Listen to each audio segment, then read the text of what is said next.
Hello and welcome to part 3 of the Slotcar table build. All the table build, let's say that part's done. Last night I got these legs put onto every single corner.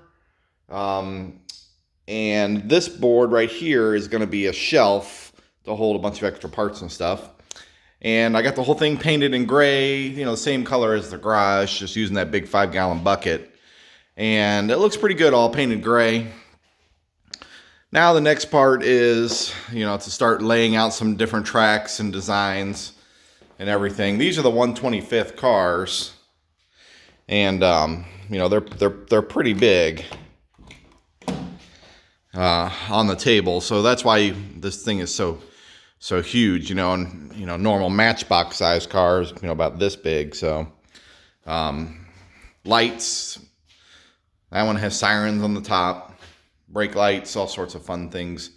So the table rolls around very, very easy. I can just kind of grab it and move it where I need it to go.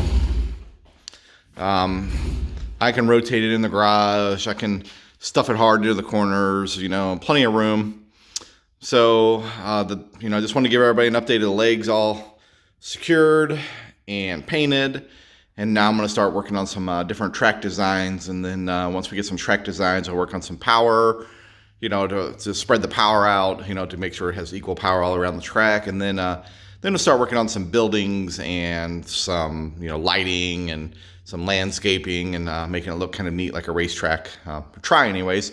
Never really done it besides playing with some train sets. So short video, part 3, all done. Thanks for watching this one.